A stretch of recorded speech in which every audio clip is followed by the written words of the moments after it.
So David, Uh-huh. can you talk a little about what's happened in the last few weeks and what your plans are? In the last few weeks? The last week to be precise. In the last week's been quite informative. Things that are happening in Himachal Pradesh here, in Kulu Valley, Dharamsala, and the district of Shimla as well.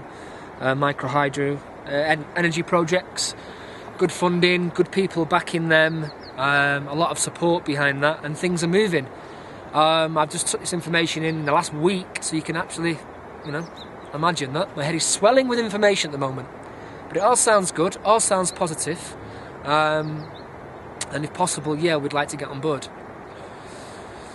What's really happening about this project? Can you talk a little bit more about it so someone can get a clearer picture of what's good? Self-sustainable, zero carbon footprint energy, which in Himachal Pradesh I don't think has been ventured before. I understand now there's been bigger ventures attempted, but that are actually destroying the land, destroying the villages, pollution, more sickness, I believe, as well. So micro is unventured, self-sustained, and zero carbon footprint. All pointers for the right direction. How do you know that this is going in the correct direction and this serious? And what evidence do you have? Is this just a smoke?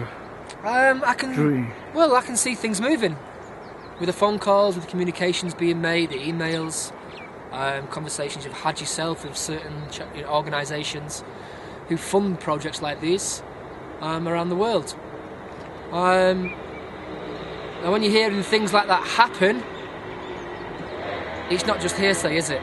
Because these are big organisations with billions of pound funding who make that, who make that available to countries who need projects like this, especially micro-hydro energy. What's your background in social work in foreign countries outside the UK? Africa. I worked for 3 years in Africa for a Danish NGO. I worked in Guinea-Bissau, South Africa and Mozambique. I also taught international development volunteers project skills to go to Africa and be productive in their chosen professions inside the projects in Africa. And what have you been doing since then? Well, since then I've been sitting around, taking stock of it all, and thinking which direction I would like to take my experience in. Africa was an option to go back to. It always isn't an option to go back to. I hold a great love for it. But I've seen the way India is as well, and there's great need for projects here also. And the more I learn, the more I get equipped with knowledge, the more I can carry the right decision for the future for myself. What's your plans for the near future? The near future? Spread some love. For the near future, is to get involved in local organic produce, local farming, sustainable woolen socks, to export them to the UK, support local communities that are making material like this, and taking it from there, really. What do you think the contribution you can make to Himachal? Communication, environmental, from baseline level. Simple things such as garbage bins. There's no garbage bin. You look around, you don't see a garbage bin. You may see a big one in Manali. What percentage of people may use them, I don't know. But on the nature trails here, on the walks, on the waterfall, the natural streams, things are just polluted. A lot of it is tourist trash as well. In the season here, which is 4 months, starts in May, April, goes away through till the end of September, the streams are littered with porridge packets, crisp packets, just to make tourists aware, because I don't think they're being made aware of, or they're just too blind to see that their garbage is not being disposed of in a correct manner as well. So I'd like to do a little bit with my friend David, who has a Himalayan shop here, who organises treks in the summer, for people to join for free. They get free chai, they get free sandwiches, they get information on the area, a trip to local villages, and just to pick up litter for a day, half a day. So to create more awareness with that as well, because I believe the tourists that do come here do care for environment, as a lot do these days. They want to keep it green, they want to keep a zero carbon footprint, they're interested in local projects, and to inform them about the area and why we're trying to keep a natural environment here. Can you talk a little about the homestead or homestay project that the tourist board has introduced into Himachal? The homestay project, from what I understand, is supporting local communities. A lot of tourists do spend money here, and the money goes to the big landowners. The people who have got 2 or 3 guest houses. Therefore, the tourists stay in the main areas, they don't branch out to rural communities. They never see how a Himachal, family works properly, grafting. So it'd be a great idea for tourists to actually stay in a homestay, and the money they donate will go back into the community, i.e. the money goes to the local villagers who are trying to make a living honest and decently. Plus it'll give people a lot more insight to how they live, how they work, and how welcoming they are as people as well.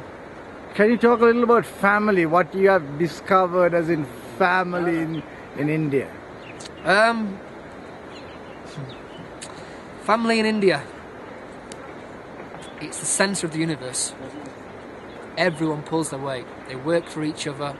The men look after the children while the women go picking the straw, the corn, or whatever they're doing, cutting the grass for winter, with the seasonal preparations. Everybody works as a unit, and it's always moving, always moving. They eat together, they talk together, and that generates everything that a family needs to. And you think that's missing in England or the United Kingdom as a whole? I think it's long gone. And from my experience many years ago, it was disappearing then, and I think today, as a lot of UK people know, I'm sure you do, that has disappeared from family units around the country. Families don't sit together no more, don't eat together. And you can see the difference. Going back to the previous question, you can see the difference. You can see the difference in respect, love and caring for families here. Families in UK, yeah, they're great. I'm not taking nothing away because they're all beautiful people, they're my people, but the unit, it's just become disbanded. And do you think this is more political, so the politicians have a lot more power if the family is split up, whereas if the family is together, the individual is a lot stronger? I think the family is a lot stronger individually, yeah, because it's not just that one family in a village or a town. Many families are going to be like that. That's going to create a very, very, very, very strong community, a loving community, working community, self-productive community. So do you think that that's what's needed now for the United Kingdom to rise again? The coming together of the family? But that's very, very, very grassroots level, isn't it? And we can't do anything unless we start at grassroots. We have to realise what has gone on before us, how we were before. And there's a lot of social problems in the UK now. And do you think this all stems from the lack of love? The lack of communication, the lack of love. People directing their attentions elsewhere. The selfishness, the greed. It's quite destructive. Quite destructive. Would you like to live in India for a lengthy period of time and work on this project? Yes, I would if the chance became available. Then, serious considerations. Yes, I would. Yeah, I would. What have you seen as in videos and interviews from the top brass of the state? I've seen the